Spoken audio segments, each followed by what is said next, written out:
Bismillaahi Raxmaani Raxiim. Waxaa bilaabi doonaa PowerPoint 2013.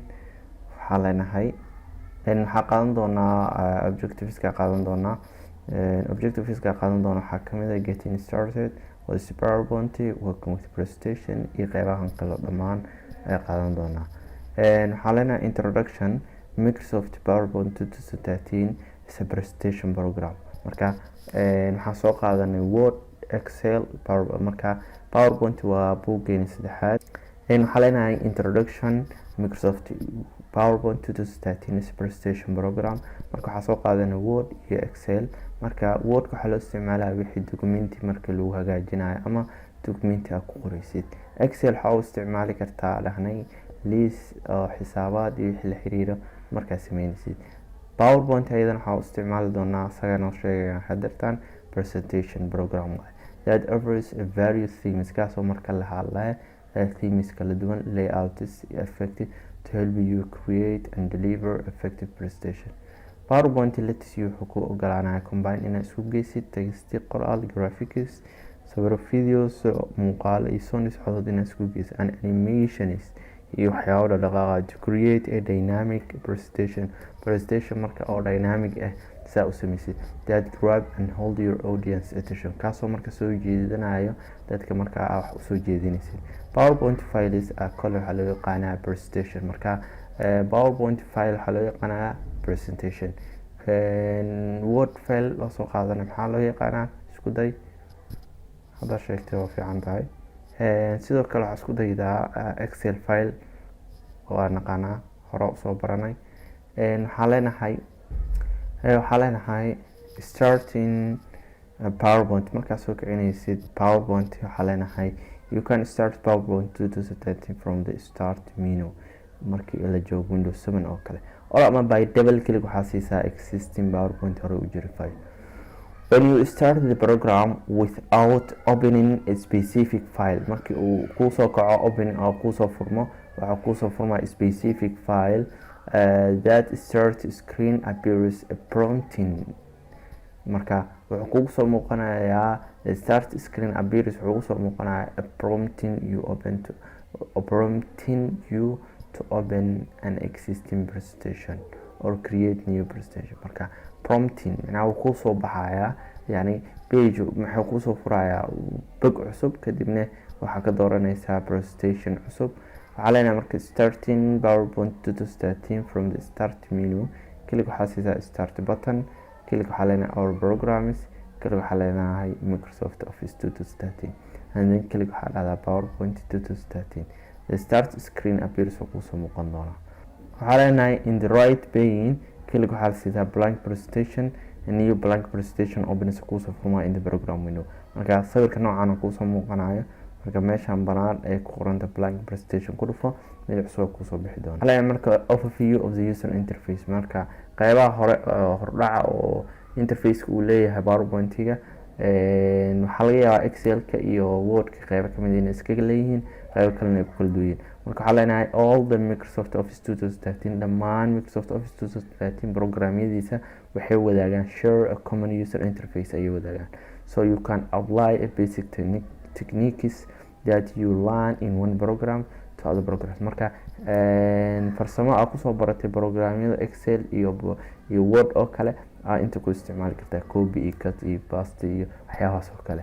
tusaale waa iyo ku kala badan jira. The PowerPoint 2013 program window is easy to navigate and simple to use. way fududahay in laga shaqeysiyo in la isticmaalo way fududahay. haleen marka interface-ka sheegayna waa kana PowerPoint marka soo kicina qaybta waxaa la yiraahdaa magaceeda leedahay thumbnail Spain la yiraahdaa. qaybtan hore soo aragnay quick toolbar, ribbon waa soo aragnay kama sheekeynayno, title bar waa soo aragnay, help button waxaa leenahay calaamada marka soo furtid internet-ka kugu xiran yahay error oo ku qabsado waa ka raadin kartaa. close button kan waxaa in iska xirtid PowerPoint markaas ku furan. qaybta waxaa leenahay comment Spain la yiraahdaa. sidoo kale waxaa jira notice pane qaybtan la yiraahdaa click to add a notice meesha ku qoran tahay. slide pane waxaa dhahina dhaq karnaa meeshan oo banaan oo hore u naqaanay markaa joogno Word-ka document window loo yaqaan, laakiin hadeertan waxaa la yiraahdaa slide pane. qaybtan kale waxaa jirta waxa la yiraahdaa status bar qaybtan gaduudan waaye hore usoo aragnay kaasna waa naqaanaa. qaybtan kale hore usoo sheegnay waxaa la yidhahdaa thumbnail pane. asoo marka faahfaahsan waa kana title barka hore usoo sheegnay, quick toolbar waa naqaanaa, ribbon waa naqaanaa. thumbnail pane waxaa la abiris wuxuu kasoo muuqda kuu tilmaamaya macnaha meesha ku yaala mid kasta faahfaahin uu ku siina. thumbnail pane wuxuu kasoo muuqdaa left side of the program window, dhanka bidixda ee program windowga.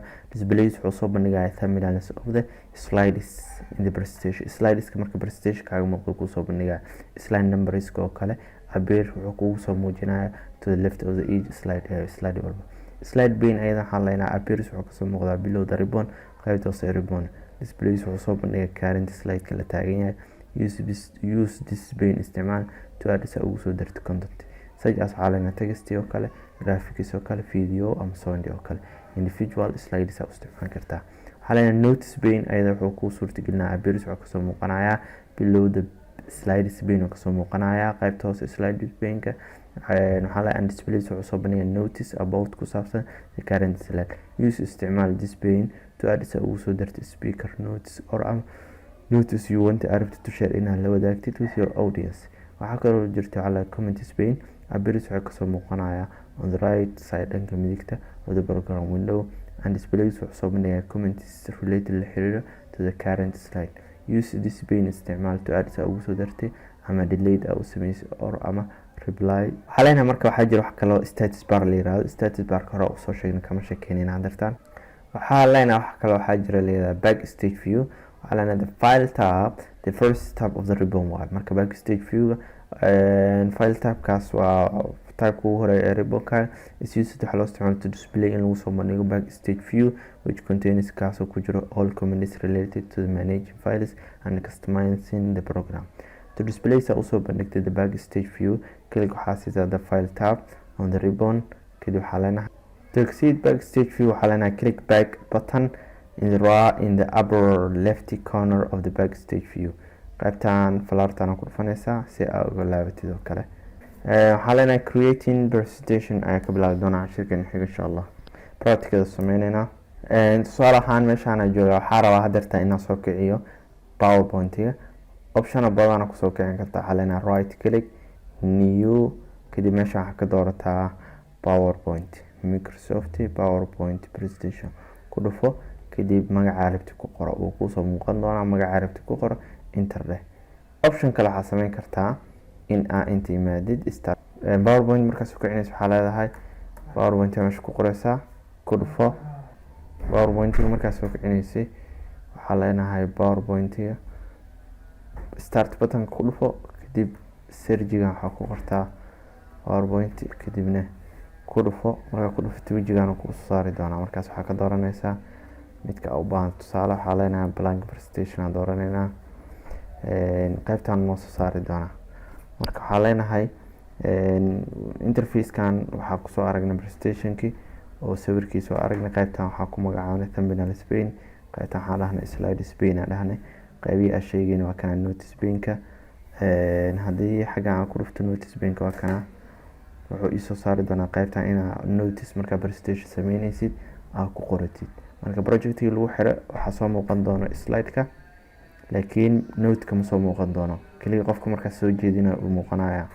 waxaa leenahay marka status barka waa kana ribbonka hore usoo sheegnay. quick toolbarka close-ka calaamadaas waa calaamada aan lahayn helbiga waa kana. markaa ku dhufatid internet-ka uu kugu xiran yahay waa search gareyn kartaa wixii error ku haysto. waa printer gareysan kartaa. haddii rabtina waa ka laaban kartaa. qaabkaas oo kala sameyn kartaa. waxaa leenahay overview of the user interface. qaybkaas ugu bixina backstage view. waxaa leenahay file imaanaysaa.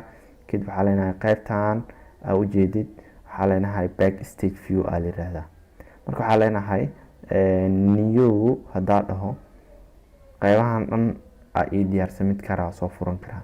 marka hadaa ka laabanaysid waxaa leenahay intaa ku dhufanaysaa. marka backstage view aa hadii la dhaho waxaa leenahay file ku dhufo.